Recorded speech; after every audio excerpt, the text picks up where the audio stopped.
As we continue to study the book of Acts, our attention today is drawn to chapter 24 from verse 1 to 21. And the theme we derive from this passage is a call to be faithful witnesses of the gospel. Join me as we study and read Acts chapter 24 verse 1 to 21. And after 5 days, the high priest Ananias came down with some elders and a spokesman, one Tertullus. They laid before the governor their case against Paul. And when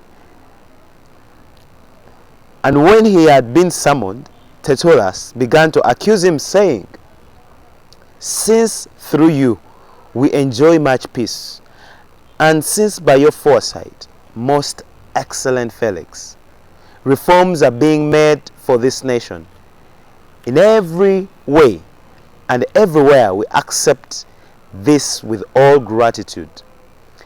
But to detain you no further, I beg you in your kindness to hear us briefly.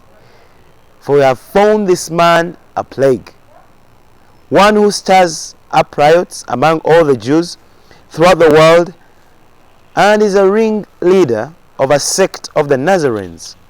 He even tried to profane the temple, but we seized him. By examining him yourself, you will be able to find out from him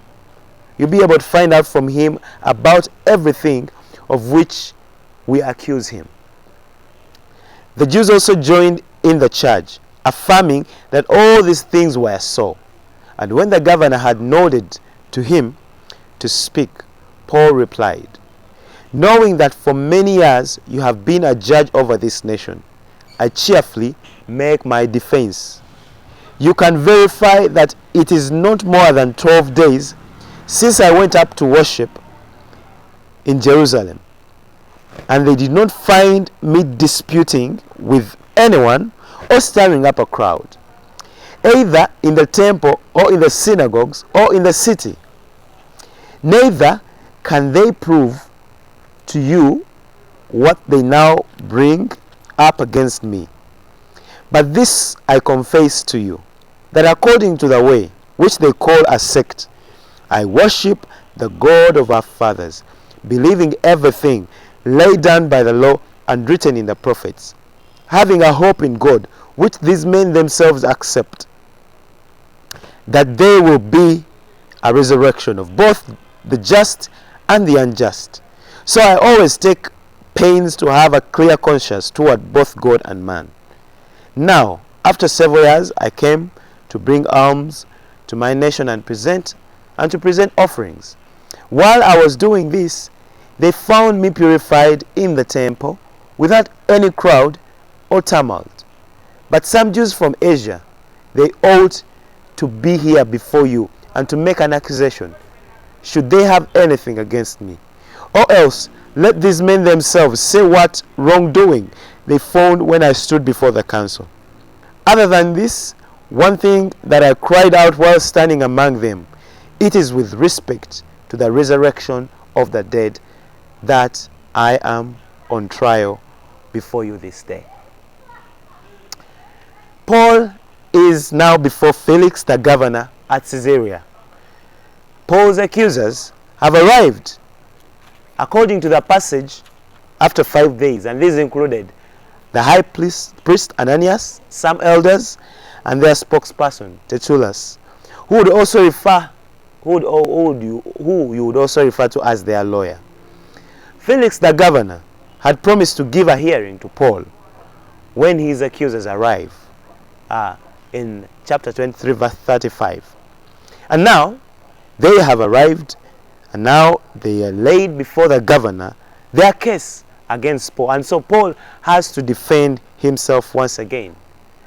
Tertullus, the spokesperson,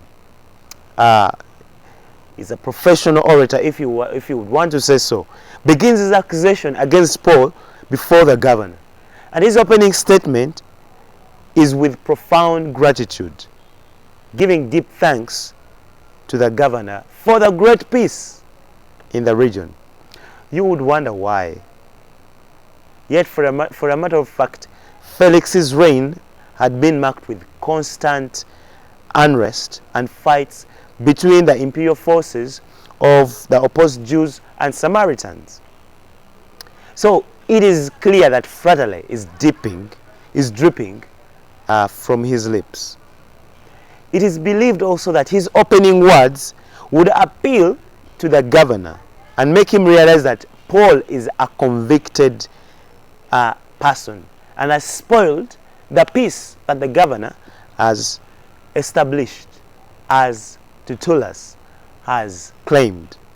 Now, for Tertullus says, since through you will enjoy much peace, and by your foresight, most excellency Felix, implying that your governance has brought peace, which Paul is now spoiling. Two things that we want to draw our attention to as we think about our theme of reflection, a call to be faithful witnesses of the gospel. Number one is expect to be accused if you're a faithful witness of the gospel. As we see Paul in this passage, the Jews are more determined to have Paul gotten rid of. As they come to Caesarea to present the accusation or to lay down the accusation before Paul, they come along with a professional orator or a lawyer, Tertullus, who would help them in their case against Paul. Tertullus strikes his accusation against Paul and he begins his subject on peace. He accuses Paul to be a plague. A plague, in other words, meaning he is responsible for infecting all the people around him to cause chaos, and he is responsible for the riots amongst the Jews. Remember, when Paul was in Jerusalem, there were riots in many places he visited. And maybe this gives him a point to lay his accusation or to build his accusation against Paul. Paul is also termed to be the ringleader of the Nazarene sect. This sect is believed to have been following Jesus and actually believed in Jesus in the way. So again, this group that Paul is belonging to or is attached to is causing trouble. Paul is also accused of trying to spoil the temple.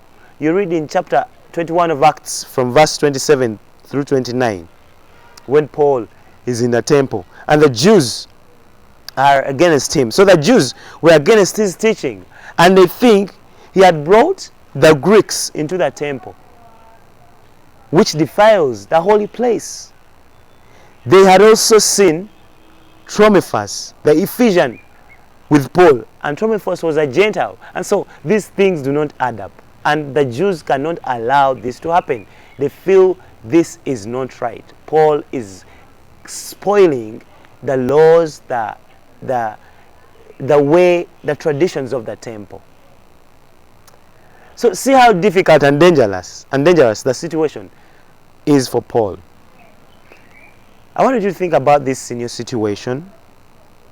Never be surprised to find people attacking the good news of Jesus, because we know that the good news is calling people to surrender their tastes, their preferences, their own agendas to Christ, who is the Lord of our lives. And so we know that the gospel calls us to move from the old way of doing life to the new way where Christ is sovereign and is the master over everything. And so he is in control over our lives, which most times people do not want. People still want to stay in their comfort zones. And so they will always want to accuse the truth. So expect to be accused, just like Paul, as all these accusations are laid before him. Number two, a faithful witness of the gospel needs to be ready to speak calmly and courageously, as we continue to read through verse 10 to 21. Paul is given an opportunity to defend himself against all these accusations that have been laid before him. Paul, first of all, he defends himself against the charges to do with the temple. He acknowledges that he did nothing wrong and no one can prove any of the charges.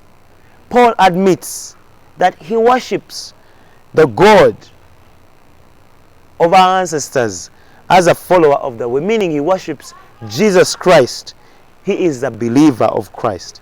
And he himself has a profound testimony of his encounter with the Lord as he was on his way to Damascus. So he is convinced that this Lord he worships is the Lord of everything. Paul believes the law and the prophets in his defense. He believes that the law is fulfilled through Jesus. And the real issue, this is actually the real issue that the Jews are angry about him. He also has the same hope. He highlights how he has the same hope of the future resurrection as some of the Jews had in one of his responses when he was before the council. So Paul urges that he is not dangerous. He's not a dangerous false teacher. All these things that are laid before him are false. But he emphasizes and acknowledges that he is a follower of the way. He believes in Jesus, the Messiah. He tries to keep an honest heart before God and the people. And he avoids to go into anything wrong. Actually, he even goes ahead to explain why he came to Jerusalem. And he says he is innocent. He came to pay alms. And he has done nothing wrong. He is not at any way responsible for any trouble. But it's actually the Jews themselves who are responsible. When you read Acts chapter 21, verse 27. Again, before the council, Paul only believed in the resurrection when he stood before the council. And the real argument here is about what Paul teaches and what Paul believes in. But there is no accusation. Or you can't say that Paul has caused any trouble. But they themselves, the Jews, are the ones who are causing trouble. And so, two things that I want us to draw from this passage. Again, expect to be accused, but also be bold to speak calmly and courageously. Paul's example in this passage inspires us to deliver the gospel calmly and courageously in both public and private contexts. Paul knew how to address various audiences with some basic message, and his message actually was consistent. His message was in the resurrection, and he wasn't afraid to tell people about the holiness of God. So we too should never shy away from telling people the absolute truth, the truth of the gospel. So speak with boldness, but also be calm, and also know the different contexts of how you approach and how you speak about the gospel. So be a faithful witness of the gospel. Even in those hard times, the Lord is always with you, and he will guide you through. God bless you.